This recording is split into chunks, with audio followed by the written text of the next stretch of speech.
This July for Tour de Fleece, my goal is to experiment with a new-to-me wool fiber and spin up this little bump of Charollais to see what it can do.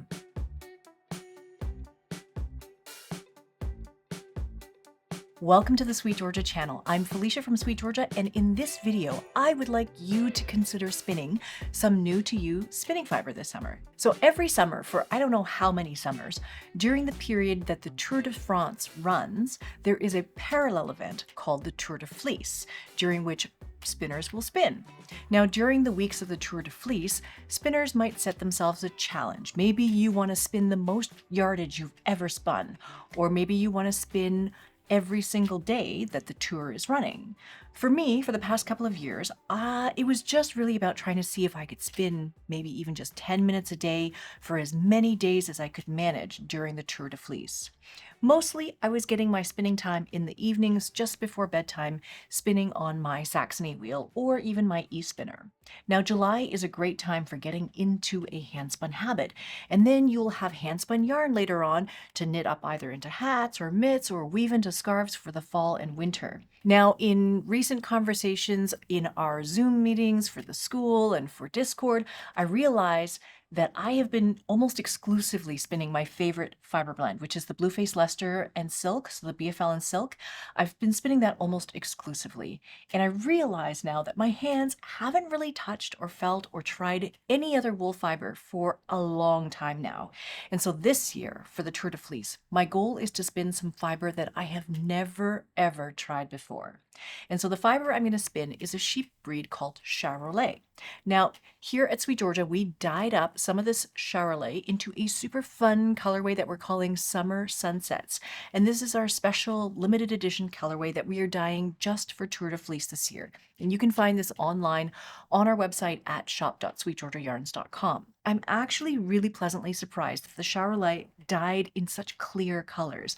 In my mind, I thought that it would be a little bit hard to dye, or it would maybe make for really faded color results, but these colors are really great. They are soft and clear, but still bright. They're still showing a lot of vibrant color. So Charollais is a sheep breed that originates from eastern France, and it was developed by crossbreeding the sheep that were indigenous to that area with British long wool breeds like Leicester and Cotswold sheep. And the goal here was to develop a dual purpose sheep breed that would be good for meat production as well as for wool. Now, Charollais might be classified more as a meat sheep, and the wool itself is classified as a down breed. So we can pull out a few fibers to see sort of what the staple length of this is. So this is basically what we're looking at here. So looking at the staple length of the Charollais, it's relatively short. It's not a very, very long fiber. It's relatively short. So these fibers are great for spinning woolen style using either a long draw or you could do a short backwards draw. So let's look a little bit closer at the staple length or the fiber itself. It's very elastic, it's very bouncy and springy, very poofy. It doesn't have a very, very strong crimp to it, but you can see, it has like a lot of spring, a lot of bounce. Even though Charollais is relatively fine, the fiber itself is very strong and durable, and so it produces finished products that should wear very well and endure a lot of wear and tear. So I've always been told that down breed or meat sheep produce fiber that is great for hard-wearing socks.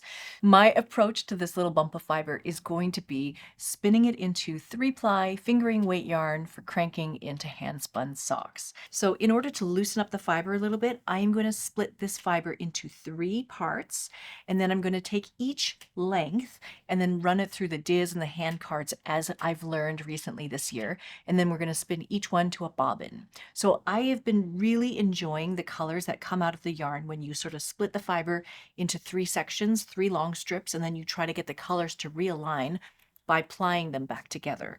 And so my goal with this is going to aim for spinning 32 wraps per inch for the singles, and then make a 3-ply, traditional 3-ply yarn with a finished wraps per inch of approximately 15.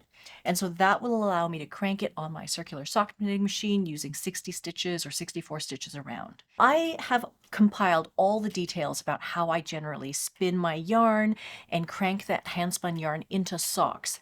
And I put it all into a PDF guide called Knitting CSM Socks with Hand Spun. And it includes all my notes about the hand spun, the measurements of the yarn, the CSM cylinders, the links to the supplies, the tools, everything. So you can download that guide by going to the link in the description box below. So that is what I'm off to do. I would love to hear if you have plans for Tour de Fleece this summer. If you have a goal to spin for yardage, or if you have a goal to spin to develop a habit of spinning every day, or if you want to join me in spinning a new fiber that you haven't tried before. We have a good, very active running conversation about Tour de Fleece and about spinning going on in our SweetGeorgia Discord server. And if you want to explore and learn how to spin many different sheep breeds, we have an amazing and super in-depth course taught by Rachel Smith of Woolen Spinning, and it's called Spinning Sheep Breeds, and it's on the School of SweetGeorgia. You can find all our spinning courses at schoolofsweetgeorgia.com/spinning. Now, to go along with that course, we also produced these sheep breed kits where you can have sort of a taste of many different wool fibers. And so this is the down and down-like wools kit. It has Charollais, Cheviot, and Suffolk wool in here. We also have a long wool kit, and this one has Gotland, Kent, Romney, and Wensleydale wool in it. We also have a fine wool kit that has Finn, Merino, and Rambouillet, and also a primitive and double-coated wool kit that has Icelandic, Jacob, and Shetland. So maybe exploring different sheep breeds could be a goal for your Tour de Fleece or spinning challenge. So that is it for this week. I would love to continue this conversation about what you're spinning or what you're planning to spin for Tour de Fleece. Let me know in the comments below if you have ever spun Charollais or if you have a new sheep breed that you would be interested in learning about. Thank you so much for watching, and I will see you in the next one. All right, bye for now. This is going to be nice and fun to spin.